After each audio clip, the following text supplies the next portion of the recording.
Neenah's Struggles in Life. A story of faith, patience, and divine love. Neenah's life was not easy from the beginning. She grew up in a home where happiness was scarce, and love was something she often felt was missing.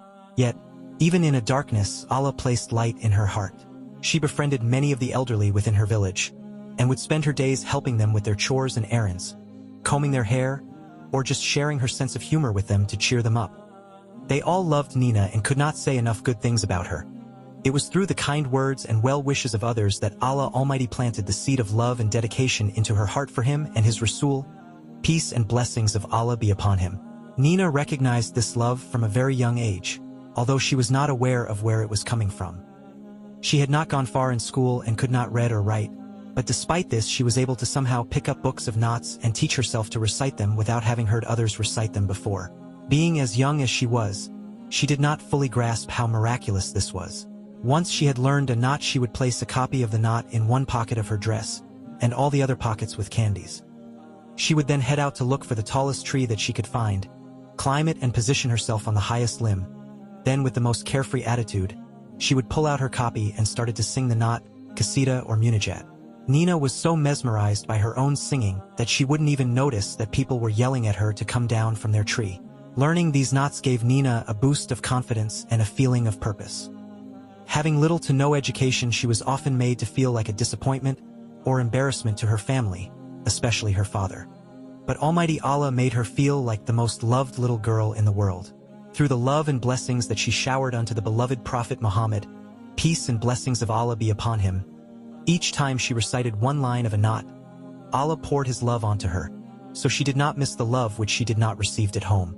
Allah Almighty says in the Holy Quran, "To those who leave their homes in the cause of Allah, after suffering oppression, we will assuredly give a goodly home in this world.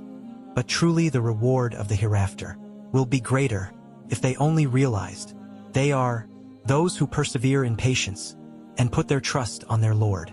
The people of Neenah's village were very much unified as a community and in Islam at this time. There were always Quranic programs, Milad Sharif, along with Tazim at the masjid or at someone's home.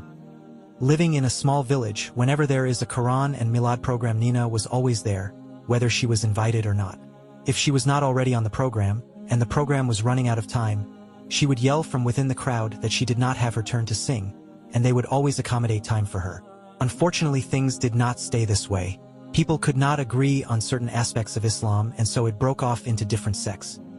One of the main disputes was about whether or not one should stand during Tazim to show their respect for the beloved Prophet Muhammad. Peace and blessings of Allah be upon him.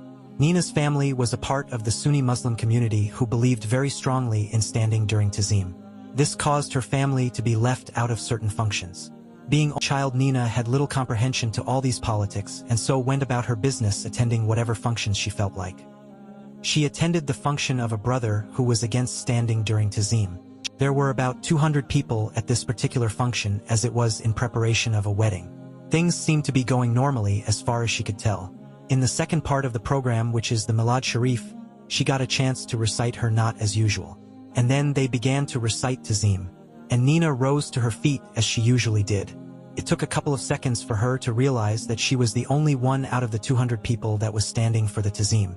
People began yelling at her to sit down, but she refused and continued to stand brave and proud.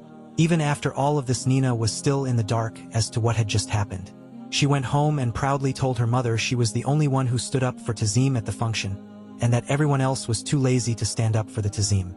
When she did not get the response that she had expected from her mother, it was then that she realized things had changed.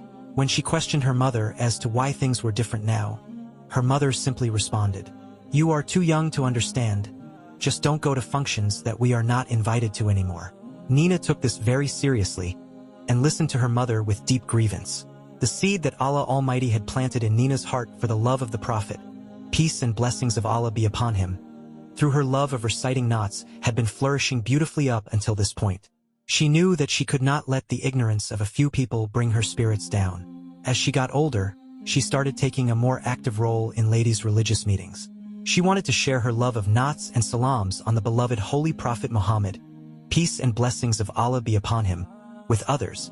It was through this involvement and this love that she met and fell in love with a man who loved reciting knots, darud and salam on the Holy Prophet Muhammad, peace and blessings of Allah be upon him, just as much as she did. Neenah was old enough now to understand that this was all Allah's almighty doing. If it wasn't for that seed that Allah Almighty had planted in her heart years ago, her love for the beloved Prophet Muhammad, peace and blessings of Allah be upon him, and her constant recitation of naats would not have grown and led her to her future husband, who also follows and observes the same tradition as Neenah's. Allah Almighty says in the Holy Quran, "And He provides for him from sources he never could imagine. And if anyone puts his trust in Allah, Allah is sufficient for him. For Allah will surely accomplish His purpose. Verily, for all things has Allah appointed a due proportion."